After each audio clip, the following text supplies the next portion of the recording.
একটি প্রশ্ন সবার মানে মুখে বা সবার মনে, যে এই ফয়সল কিভাবে যুক্ত হলো আপনাদের সাথে? এই যে খুনি আচ্ছা, ফয়সল কিভাবে ওকে। ইনকিলাব মঞ্চের অফিসে গেল, বা আপনারা কিভাবে তার ইন করার প্রসেসটা কি ছিল আপনাদের সাথে? আচ্ছা, প্রথমত যেইটা সেটা হচ্ছে মানে ফয়সাল প্রথম ৪ তারিখে আসে ইনকিলাব কালচারাল সেন্টারে। তো ওই সময় আমি ছিলাম না। তবে ৫ তারিখে যখন সে দুদকের সামনে যায়, তখন তার সাথে আমার দেখা হয়েছে।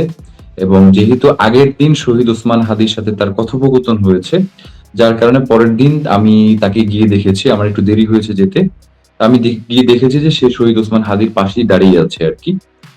তো যার কারণে আমার নতুন করে তাকে নিয়ে আরকি আমার আরকি কথা বলবারই ছিল না। এরপরেও আমাদের টিমের একজন সদস্য সিয়াম সে বলেছে যে ভাই তার তো যেই বডি ল্যাঙ্গুয়েজ বা তার যেই চেহারা এটা দেখে তো আমাদের যে আমরা যে লড়াইটা করি এর সাথে তো কোনোভাবেই কানেক্টেড না। কানে দুল, হাতে ট্যাটু বা হচ্ছে দেখতেই একটু কেমন যেন।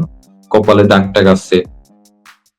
তো ও আমাকে এই ব্যাপারটাই করেছিল। তো পরবর্তীতে আমরা দেখছি যে ওসমান হাদি ভাইয়ের সাথে সে কথা বলছে এবং হচ্ছে ভাইও এটাকে খুব নরমালি সাধারণত ওসমান হাদি ভাই সাধারণত অপরিচিত যদি কোনো লোক আসে তাদের ক্ষেত্রে আমাদের সাথে যেই কাজটা করতেন সেটা হচ্ছে তিনি প্রথমত আহ আমাদেরকে পাশে ডাইকা নিতেন যাতে তার পাশে তারা না বসে আর কি।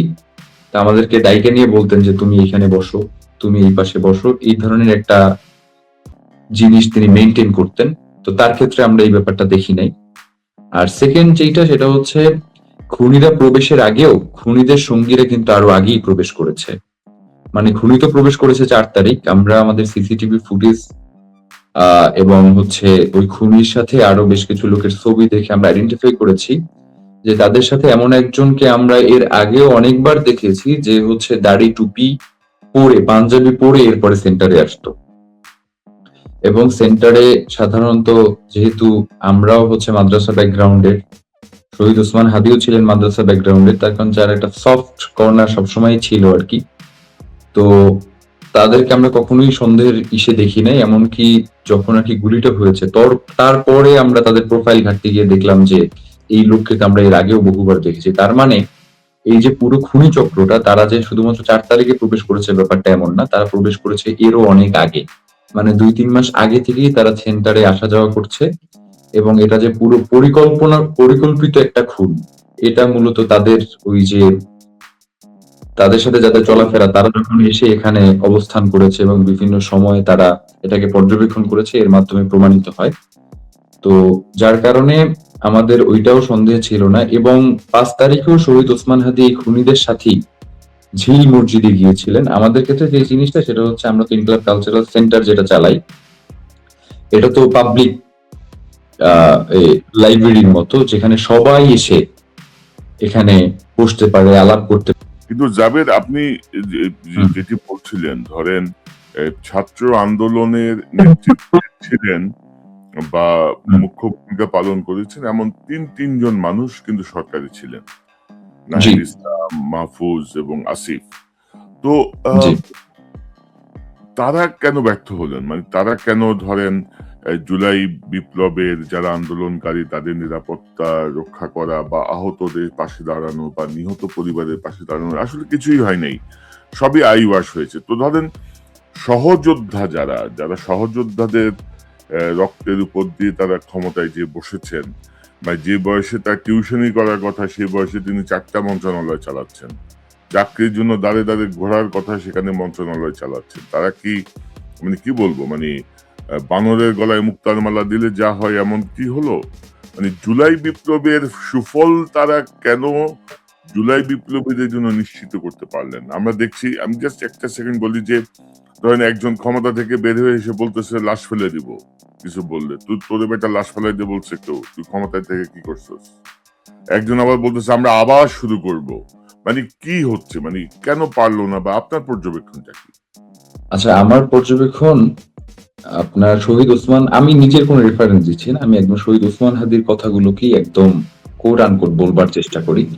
শহীদ ওসমান হাদি নিজেই বলে গিয়েছেন যে জুলাই পরবর্তী ছাত্র জনতার একটা অংশ তারা জুলাইকে না বাঁচানোর থেকে তারা গিয়ে বিভিন্ন মন্ত্রণালয়ে গিয়ে ধর্ণা দিয়েছে, টেন্ডারবাজি করেছে, চাঁদাবাজি করেছে এবং এইগুলোর পৃষ্ঠপোষকতা আমাদের যারা জুলাই আন্দোলনের নেতৃবৃন্দ তাদের অনেকের মাধ্যমেই হয়েছে। এবং শহীদ ওসমান হাদির জীবদ্দশাই বারংবার বলেছে যে তোমাদের বিরুদ্ধে যে এই ধরনের এলিগেশন গুলো নিয়ে আসা হচ্ছে এইগুলা সুস্পষ্ট প্রমাণ যে তোমরা যে এটার সাথে জড়িত না সেটা দাও, অন্যথায় কারা তোমাদেরকে এই ছাত্র তোমাদেরকে এইখানে ক্লেম করা মানে হচ্ছে পুরো ছাত্র জনতাকে এই জুলাইকে নাই করে দেওয়ার প্রচেষ্টা। সুতরাং তোমরা কেন এই দায়ভার নিচ্ছ? তোমরা এই ব্যাপারটাকে পরিষ্কার করছো না কেন? যদি তোমরা পরিষ্কার না করতে পারো ওই জায়গায় অবস্থান করে, তাহলে তোমরা পদত্যাগ করো। তো 5 তারিখে এই খুনি তার সাথে গিয়েছে, তো 5 তারিখে হয়তো শুট করবার চেষ্টা করেছে। আমরা আবার গিয়েছি, শহীদ ওসমান হাদি যেটা বলতেন সেটা হচ্ছে আমি যেখানেই যাই সেখানে তো এমনিতেই আমি লোক পেয়ে যাই, তো যার কারণে তোমরা হচ্ছে অন্যান্য মসজিদ গুলোতে আর কি চলে যাও, ওখানে গিয়ে আর কি করো। তো এই পুরো সুযোগটা ওরা অবজার্ভ করে করে করে করে এরপরে আর কি যখন ওদের সুযোগ এসেছে ওরা এটাকে একদম পরিপূর্ণভাবে কাজে লাগাইছে আর কি।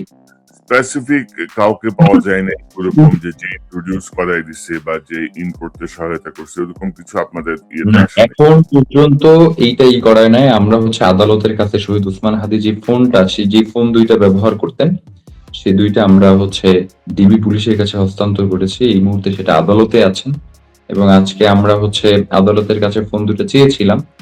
তো তারা বলেছে যে পুনঃ তদন্তের যেহেতু আবেদন করা হয়েছে, অধিকতর তদন্তের স্বার্থেই হচ্ছে ফোন দুইটা তাদের কাছেই সংরক্ষণ করতে হচ্ছে, যার কারণে আদালত আমাদেরকে ফোন দুইটা দেয় নাই।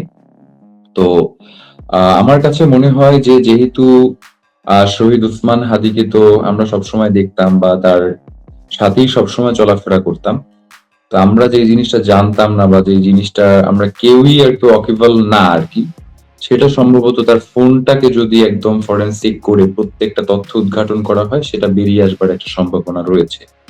এবং আমরাও এটা মনে করি যে হয়তো এমন কেউ রয়েছে যাকে শহীদ ওসমান হাদি একদম যেটাকে বলে ব্ল্যাঙ্ক চেক দিতেন, এই ধরনের কেউ হয়তো এটার পিছনে থাকতে পারেন, আমরা নিশ্চিত না, কিন্তু থাকতে পারেন এমনটা আমরা আশঙ্কা বোধ করছি। তো যার কারণে আমাদের কাছে মনে, কারণ শহীদ ওসমান হাদি আমাদের পুরো টিমের সাথে বসে এরপরে সিদ্ধান্ত গ্রহণ করতেন এবং আমাদেরকে না জানাইয়া উনি কখনোই একা কোনো একটা সিদ্ধান্ত গ্রহণ করতেন না। অন্তত 2-4 জন যারা নির্দিষ্ট ছিলেন, শহীদ ওসমান হাদির ভাই, এরপরে হচ্ছে জুমা, আমি, তার ওয়াইফ, অন্তত এদেরকে বলে রাখতেন। কিন্তু আমাদের কারো কাছেই উনি কোনো ধরনের তাদের সাথে যে যোগসূত্র বা এই ধরনের কোনো আলাপ দেন নাই।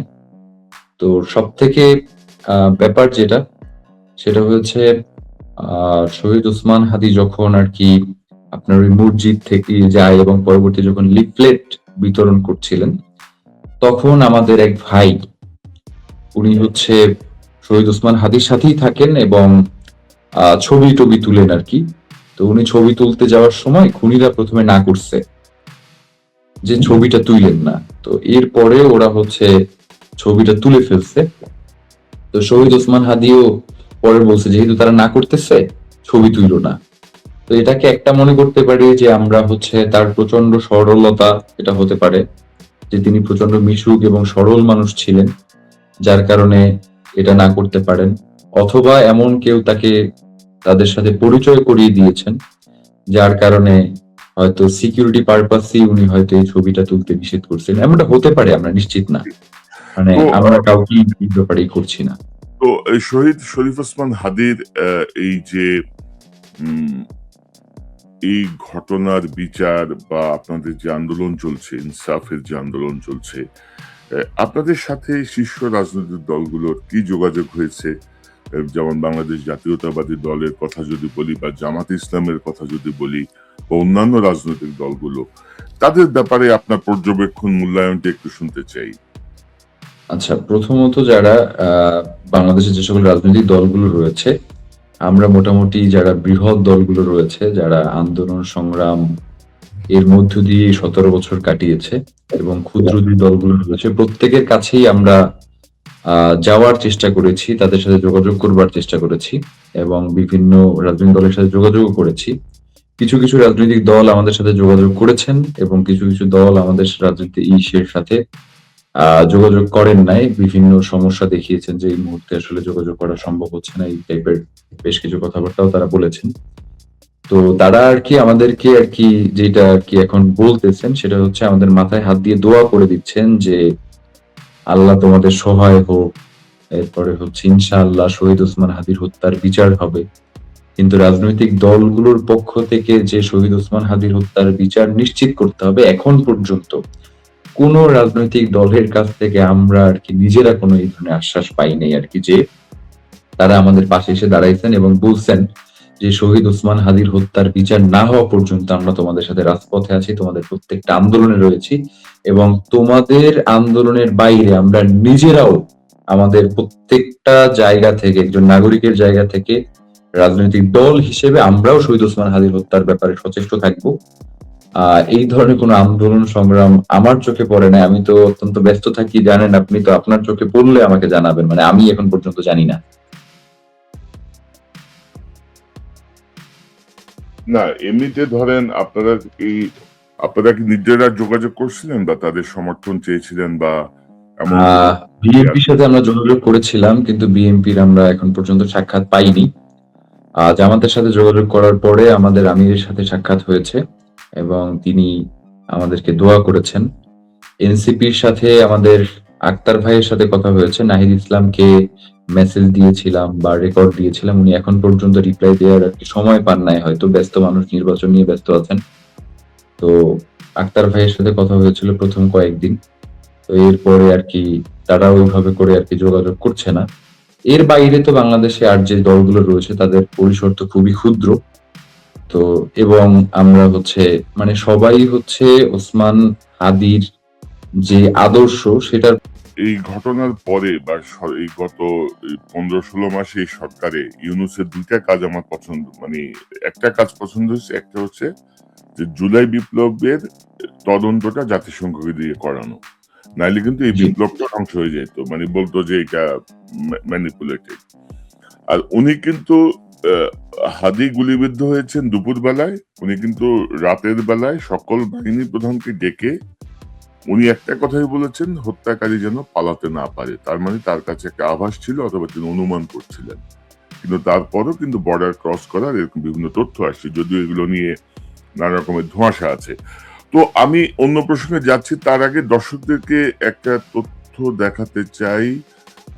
দর্শক, আমি আজকে গতকাল ভোরেই বলা চলে 6 ঘন্টা আগে একটা জরিপ দিয়েছিলাম। প্রায় 8,500 মানুষ গত 6 ঘন্টায় যোগ দিয়েছেন। শহীদ ওসমান হাদির হত্যার বিচার কি হবে?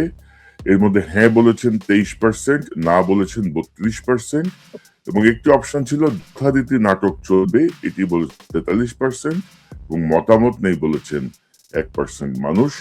অর্থাৎ অর্থাৎ সাধারণ মানুষরাও বিশ্বাস করেন নাটক চলবে, যেটি আমরা রাজনৈতিক আমলে দেখতে পাচ্ছি। সেই নাটকেরই পুনরাবৃত্তি হবে, না হলে পুলিশ কিভাবে বলে যে আপনাদের পছন্দের তদন্ত সংস্থা আছে কিনা? জাবেদ যেটিকে বলছিলেন আমরা কি না, এটা পুলিশ বলে না, এটা আদালত বলছে ভাই। আদালত বলছে। সো এটা কি মানে এটা তো ধরুন একদম ফাজলামো ছাড়া তো আর কিছু না, তাই না? ফাজলামো না, রাষ্ট্র সিদ্ধান্ত নেবে যে সর্বোচ্চ কোন বাহিনী দিয়ে করব। মানে সরকার যদি মনে করে যে পুরো বাংলাদেশে যারা রাজনৈতিক দল রয়েছে তারাই শুধুমাত্র তাকে ক্ষমতায় নিয়ে আসছে, আমি সরকারকে একটা জিনিস জানাইতে চাই, হাসিনার আমলে বাংলাদেশের কোন রাজনৈতিক দল তারা এই হাসিনার বিপক্ষে তারা সাংগঠনিকভাবে ওইভাবে অবস্থান গ্রহণ করেন নাই, যেটা সাধারণ জনগণ নিজ জায়গা থেকে এসে অবস্থান গ্রহণ করেছেন। এবং সাধারণ জনগণের কথা কি বলবো, মানে হচ্ছে আপনার 3 তারিখ বা 4 তারিখের আগ পর্যন্ত আমার তো দেখবারও প্রয়োজন হয় না যে এই আন্দোলনে কারা আর কি এটা লিড দিচ্ছেন, নাহিদ ইসলাম দিচ্ছেন না অন্য কেউ দিচ্ছেন, সেটা আমাদের প্রয়োজনই মনে করিনি। আমরা মনে করেছি যে এই আন্দোলনটা বাংলাদেশের জন্য দরকার, সেই জায়গা থেকে আমরা আন্দোলন করেছি। সুতরাং সরকার যদি মনে করে যে এনসিপির মানেই হচ্ছে ছাত্র জনতা, আবার যদি মনে করে যে রাজনৈতিক দলগুলোই হচ্ছে রাষ্ট্রের ক্ষমতা, তাহলে আসলে আমার কাছে মনে হয় যে এখানে তিনি সাধারণ জনগণকে